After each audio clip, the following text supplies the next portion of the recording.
It is hard to believe that I'm on this floor again after losing 10 more people, this time in Boulder, Colorado, to another horrible mass shooting in our state. I'm sure the presiding officer doesn't remember that last week, after the events in Atlanta, I came over to your desk and I said that we were so sorry in Colorado for what had happened in Atlanta, and then just 3 or 4 days later, it happened again in Colorado. And I've spent the past day learning about the victims of this terrible crime, and I want America to know what extraordinary human beings we've lost in my state. Here they are, Mr. President. Denny Stong, age 20. Denny was a graduate of Fairview High School, an introverted, smart kid who loved history and model airplanes. He'd been covering shifts at the King Soopers and took enormous pride in his role as an essential worker during this pandemic. He once posted on Facebook, "I can't stay home. I'm a grocery store worker." Nevin Stanisik, age 23. Nevin's dad said he was a really good boy, a good kid, a hardworking boy. His parents are refugees from Bosnia who left in the 1990s to escape the war. The reverend at their local church said his family fled the war and everything they had was either left behind or destroyed. They left everything to save their lives and came here to have a new start, said the pastor. They came to America to have a new start, only to have their son's life ended by this senseless act of violence. Ricky Olds, Mr. President, was 25 years old. Ricky had been working as a manager at King Soopers for 6 years. Her family described her as a firecracker who lit up a room with her infectious giggle. Her Aunt Lori said she had a beautiful way of just being her. When you're down, she just wanted to cheer you up just by being around. Trelana Bartkowiak, age 49. She co-owned a clothing and accessories store, Unbeloved, with her sister and was a frequent presence in the Boulder arts and music scene. She had a deep curiosity about the world that took her on travels from Nepal to Costa Rica. Her younger brother remembers her as a beam of light.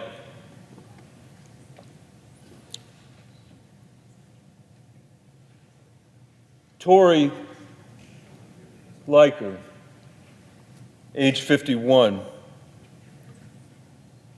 She was a huge fan of the Buffaloes at CU, a regular face at the Pearl Street Stampede. A friend called Terry the most selfless, innocent, amazing person I have had the honor of meeting. Suzanne Fountain, 59 years old. She worked for 15 years in the Boulder Community Hospital. She loved gardening and was passionate about music and theater. A friend described her as the cream of the crop and a good person, a good soul. Kevin Mahoney, age 61. Kevin had worked in the hotel business but retired early to spend more time traveling, skiing, and visiting his daughter, Erica. After learning of her father's death, Erica wrote, "My dad represents all things love. I'm so thankful he could walk me down the aisle last summer."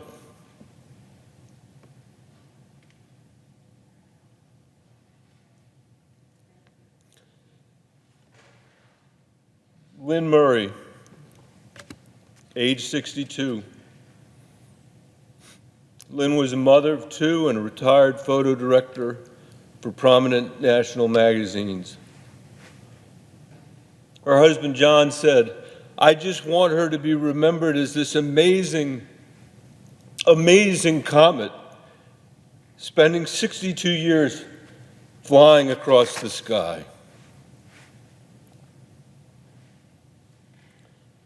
Jody Waters, 65 years old. Jody used to own a boutique clothing store named Applause on Pearl Street Mall, where she remembered all her customers and their favorite brands. She was a mother of two and a grandmother who loved horses and hiking. A friend said when Jody walked into the room, she was a breath of fresh air, a light. Finally, Officer Eric Talley. He's 51 years old. He's a man of deep faith and a devoted father of 7. After losing a close friend to a DUI, he joined the police academy at age 40, just 11 years ago, to give back to the community. In 2013, he made headlines when he helped rescue 11 ducklings from a drainage ditch. Eric's father said he loved his kids and family more than anything. For their sake, he was hoping to stay off the front lines by learning to become a drone operator. But when the bullets rang out, he rushed into action, first on the scene, saving countless lives at the cost of his own. Officer Talley and these other folks represent the best of Colorado. And we certainly owe Officer Talley a debt of gratitude we'll never be able to repay. Mr. President, my heart goes out to all the families and the entire community of Boulder. We have endured too many tragedies as a state. So many other states are the same here. The shootings at Columbine High School happened right before my oldest daughter was born, Caroline Bennet.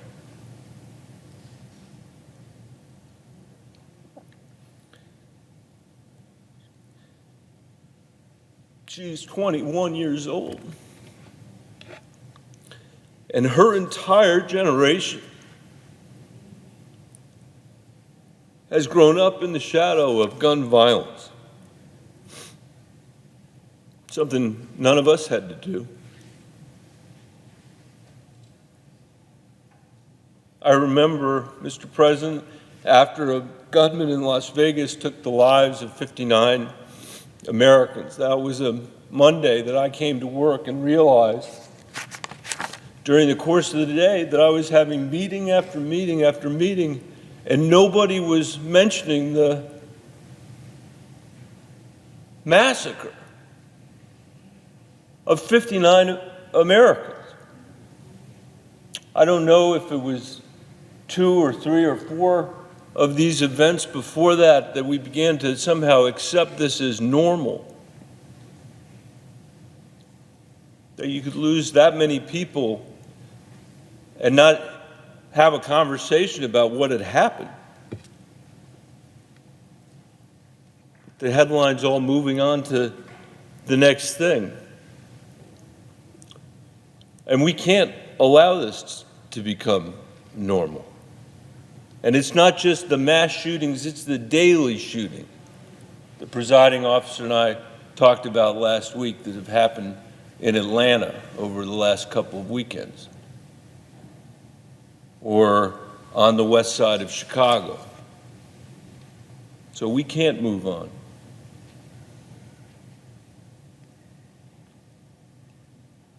Boulder will heal, but this scar will always be there.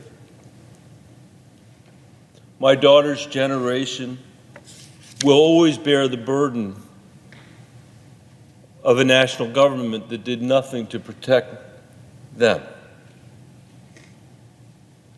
They and the children that I used to work for in the Denver Public Schools, they carry a burden that we didn't carry.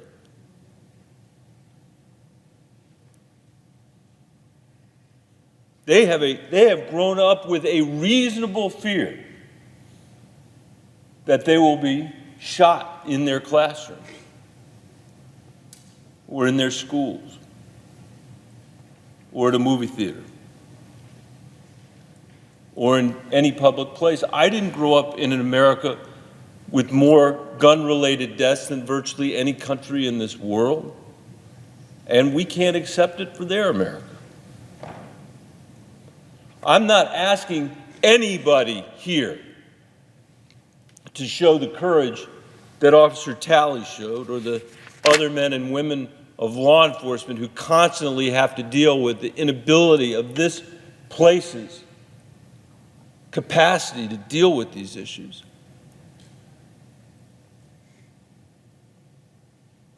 I'm just asking us to show an ounce of their courage by doing whatever we can to keep weapons of war out of our communities, to pass universal background checks, to limit the size of magazines, to address the epidemic crisis of mental health in this country. It seems like that would be the least that we could do. In the wake of one of these incidents, I heard somebody say on a radio program that this was just the price of freedom. That these murders are the price of freedom. What a shame that somebody would say that and mean it. What a surrender that represents to our children and to the victims of these crimes. What a sacrifice of their right to be free from fear. Who are we to insist that they live terrified in their own country? Nobody insisted that we live that way. But our failure to act has helped create these conditions. And we can't wait any longer. The Senate needs to act. There's nobody else to act but the United States Senate.